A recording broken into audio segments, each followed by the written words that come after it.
Mira's my favorite. She's the visual and lead dancer of Huntrix. Nobody can move like Mira. This has to be one of, if not my favorite drawing that I've done on this channel in a really long time. And in today's video, you're going to see how I transform her into Surrealism, Golden, Demon, and Realistic. But you're going to see how I transform her, and I'm going to explain my art process to you live. Let's get started with the Surrealist side. Surrealism is a really unique art movement in that it explores the realms of dreams, the unconsciousness, and it expresses the power of imagination. It also seeks to liberate thought and expression from the constraints of logic and reason, basically through dreamlike imagery and symbolic representations. Now, what does all of that fancy mumbo-jumbo mean? Well, let's delve into it a little bit. Here, I'm going to use very expressive colors that are not traditionally found in portraits. I'm going to give it a dreamlike quality, an almost alien concept to us when we think about what skin color is and what hair color is. We see these things conventionally in anime and maybe some other medium, but through the traditional lens, it does not exist. That's what'll give it its almost haunting, dreamlike quality. It challenges what art is because it wonders what it could be. What can we think of that doesn't exist now? So, to give it much more of a simpler effect, I basically change around everything that we know, almost to tertiary and complementary colors for the skin and the hair. And that will give it this really awesome, neon, funky, graphical representation of Mira, which is absolutely amazing in my opinion. I mean, I love this section. It's one of my favorites. This is the kind of artwork that I love to do when I'm just doing artwork for me. I love creating things that are bright and vibrant or super creepy, but things that just make you go wow as they jump off the page. And I think you will love it too. But does it pass the dreamlike quality? Let me know in the comments, because now we're going to head on from the Surrealism side to the Golden side. And at the heart, we're going to need a lot of gold colors, like these. So how do we achieve the golden effect? Well, we're going to add a big base layer of a general medium tone of a gold color. It's a yellowish ochre kind of combination. It's not yellow ochre, but it's not yellow. But here's where the magic happens and how we transform it into a golden statue. What I'm trying to achieve with this overall effect is basically make Mira into a perfectly cast golden statue. Ultimately, how do we achieve this? Well, that's where the artistic magic happens. Although this side did not take me nearly as long to complete as some of the other sides, it took me a lot more time, and that's because there are lots of layers here. As you can see with the first base layer that we laid down, it took an exceptionally long time to dry. Now, you might be thinking, well, it's alcohol markers, they don't take that long to dry. True, but I want to make sure that they are 100% dry between each subsequent layer that I'm going to add on the top. As you can see, when we start adding some of the darker browns and some of the other hues of yellow, we can get the jawline here built in, we can get the lips built in, and that's how we're going to get that nice golden statue effect. We're going to transform it slowly but surely with little bits of layers of different browns, because we want to make sure that there are not only different hues, but different colors. Because a gold statue is not just gold with some brown and some white and some black. It's going to be lots of different vibrancies of yellows, maybe even some greens, some oranges, etc. But you have to figure out where they are, where the darkest parts are, where the lightest parts are. And that's how we're going to transform it into something magical.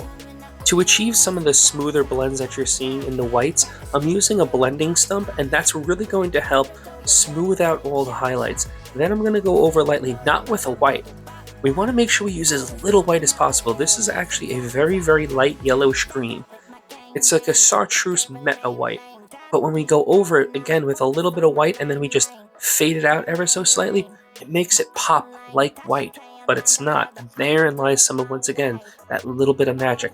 Using as little white as possible, trying to use other colors that emulate it. And with the golden section complete, it's time to see what Mira would look like as a demon. Now, from the movie, we do have an idea of what one of the female leads looks like as a demon, but I don't want to just do a simple one-for-one.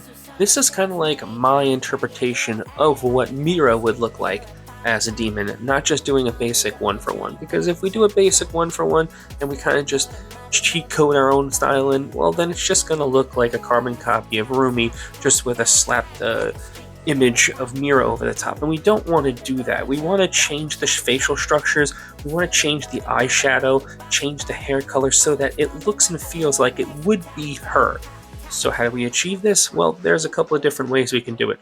The way I'm going to do it, which is kind of like the easiest way for me, is by using tons of different layers of alcohol markers. If you look very closely at a lot of the demon characters, they have a translucence quality to their skin. It's not just a flat matte color. It's not a harsh purple. It's not a very light purple or even a dark pink. It's got almost like little subtle undulations within the shadows.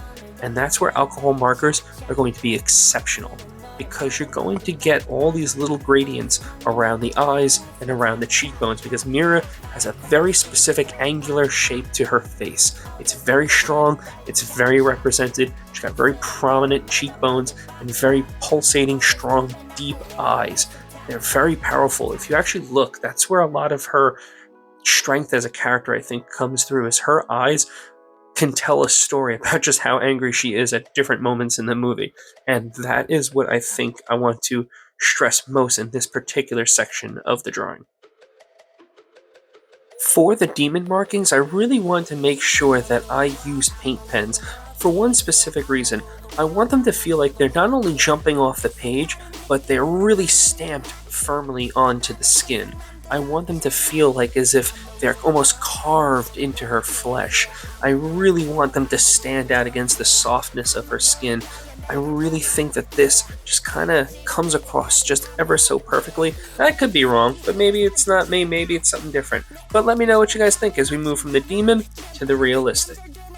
I'm changing things up with this realistic side in that I'm going to do almost nearly all of the hair at once, mainly because her hair is very particular.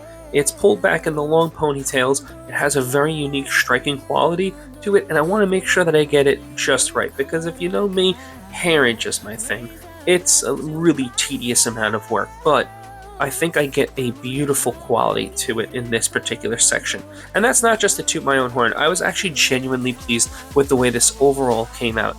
It worked with a lot of pencil work though, because we have to basically add a nice little base layer of alcohol markers and then work gently over the top with tons and tons and tons of colored pencil work. And that's okay, because you're going to get a really beautiful smooth series of blends that give this nice vibrancy and shine to it. Now, as you may have already noticed, very similar to my Zoe drawing, I'm going to keep this very accurate to her shapes of how she looks in the movie, and that's mainly because I didn't want to change too many things around this particular go-around as well. That's because all of it looks very similar, and if all of a sudden I change the facial structures in the eyeball, I think it would look a little bit too out of place with everything else looking so strong like Zoe. To get these nice little hairs, we're going to need really sharp color pencils. So when we add in all these extra hairs, it's going to give the effect that she's been out on stage for a really long time, or it's going to make it look like she's been fighting a bunch of demons. And you know what, with her, both of them can be true. We're like 90% the way done with the hair, but I want to make sure that now is the time where I go, before I add those final highlights and details with the hair, to finish up with all of the skin. I want to make sure that I get all the base tones and all the basic highlights and shades in, because when I go back over with those to make the stray hairs across the face, I'm not going to get any weird purple smearing or pink smearing from all the hairs. I want to make sure it looks just right, because we're going to see I'm going to need a really sharp pencil to add those just fine little feathery hairs across the top. But as you can see, with any color pencil work, it's a very slow process. It gets the most blends, but comes with a cost, and that cost, well, is time. And that's where you can get a lot of better quality blending in an alcohol marker, but it will kind of look either washed out or very thin. If you want to get something that's really vibrant and really strong with your shadows and your highlights, then you might need to go with alcohol markers. I like kind of working mixed media. I like using a little alcohol markers, some color pencil work, some paint pens, all to give this uniqueness and quality to my overall design. And similar to what I said in the demon section, I want to make sure that this eye is just right. I want to make sure it has that same striking quality that it does in the demon section, but with a more realistic tone. So I'm going to make sure that the eye color is just right and make sure that all the shadows are just perfect. And just like that, we are finished. Which side is your favorite? Let me know in the comments. Like and subscribe, and if you really like this, YouTube thinks that you'll like this video that's popping on your screen now.